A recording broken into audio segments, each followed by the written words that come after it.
So the first video highlight this week was the Stig from Top Gear doing an interview with a podcast called Road to Success.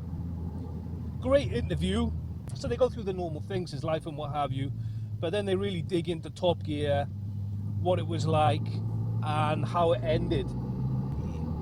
Ben Collins says he absolutely loved it, best job in the world. But the one thing that you could tell was playing on his mind was the way it ended and how it ended. And I think the feeling I get is that he thought that he wasn't treated so well at the end. And then the cheese or the cherry on the cake then was he wanted to publish his book to try and get some money from who he was for all those years. And from what I could tell, I could be wrong, feel free to correct me in the comments, but I think they wanted Top Gear wanted to ban his book because he was openly saying that he was the Stig. But I think his argument, looking at the podcast, was, look, it was already out there. I mean, a lot of places had identified him as the Stig. But anyway, super interesting video, obviously, especially the part with Top Gear, and what he's doing after, and the lawsuit in it. So that's well worth a watch. Second on the list is, links to these videos are in the description if you want to watch them.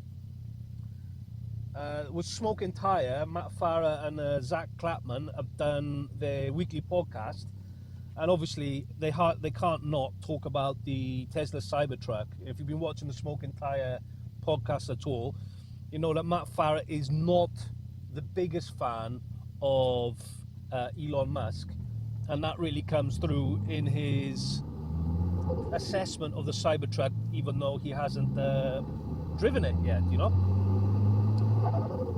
But what's he going to do? I mean, he's never going to be invited to drive that Cybertruck, I imagine. There's no way that Elon will let him. And I suppose even if Elon does let him drive it, he's going to want him to say nice things, or he's going to sue him, I expect. But the things that were really, I think, Farah's biggest problems with the Cybertruck were the way that Elon is marketing it. He would brought up the fact that there was some sort of press conference or some pamphlet that goes with the car along the lines of, if you have a crash with another car with the Cybertruck, you are going to win. And he was saying that is completely the wrong message to be sending in a vehicle of that type. First of all, he's got a problem with the autopilot anyway, and he's saying that that's just going to make people care even less about crashing into the scenery and other people if they're not going to be hurt and the other people are. So he wasn't happy about the way, the philosophy that he's putting into the buying decision for getting a Cybertruck. And I think he's got a point there. I mean, that is not a great thing to be saying to anybody about anything for any reason. Like, if you're going to have a conflict, accident with someone else, you are going to win.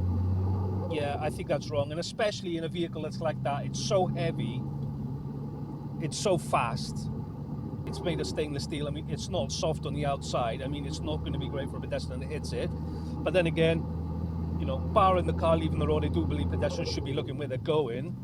But I get where he's coming from with that. Again, link to that in the video description. The next one then is Collecting Cars, the Collecting Cars podcast. Ed Lovett, who's the boss, I think, of Collecting Cars, he's been saying it for got to be the last month or 2 months now about the depreciation that's incoming. And in this example, they were saying, in this episode, they were saying about luxury cars, and they gave some examples of models which I can't remember now, about how they've been basically depreciation proof for the last 2 years, maybe more. Ed was saying there's some cars that by rights they should lose 50% of their value, or at least 30% of the value, as soon as you take it out of the showroom. And he was saying on some of the models you think that should definitely happen with, it hasn't been happening.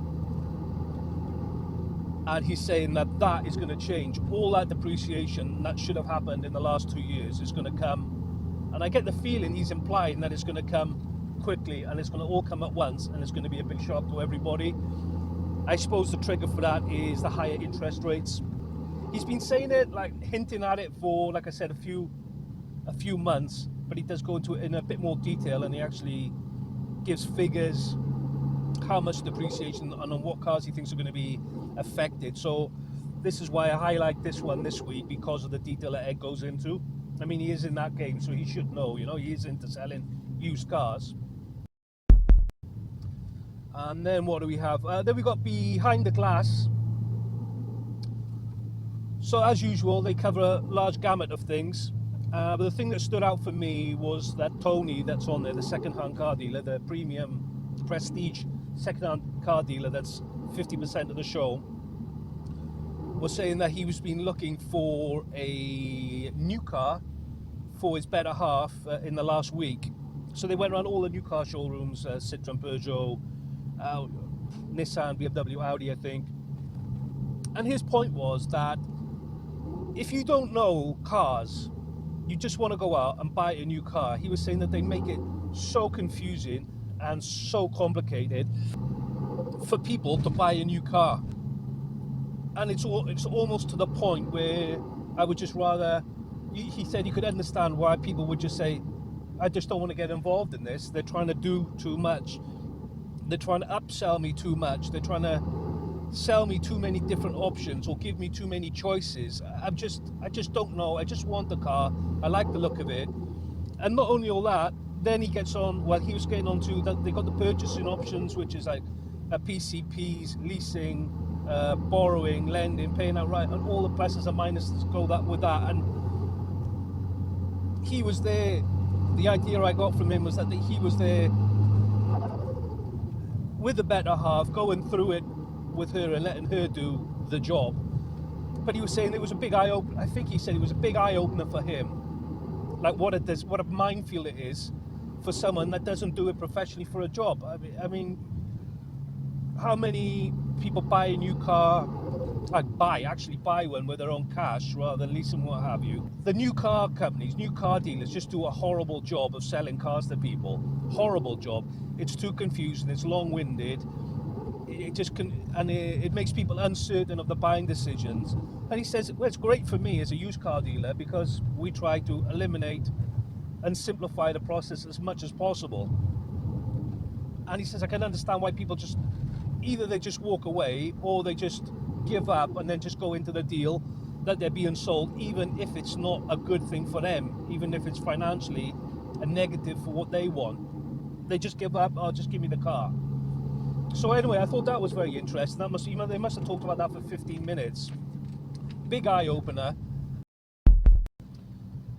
And then the last one then, it was a bit of comedy, a bit of light entertainment from Cletus McFarlane. They put a Whipple, for that alone, Whipple supercharger on a Ford F-150. I mean, Whipple is a huge name in the supercharging landscape, if you like. I mean, super distinctive sound that comes from them, good power upgrades. Anyway, he got one for his Ford F-150. It's just a work truck. I suppose they've got the best of the best Whipple on it, but it's just hilarious how fast the Whipple makes that F-150 go. He takes it to the drag strip.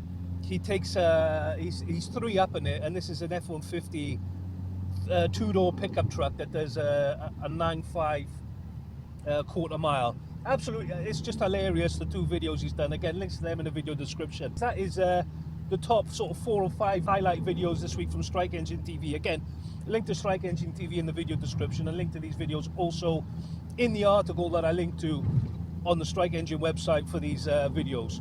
As always, I hope you enjoyed it. Hope you find these videos as entertaining as I did. That's it for now. Look after yourself. Subscribe if you're not a subscriber. Take it easy, and I'll see you in the next video.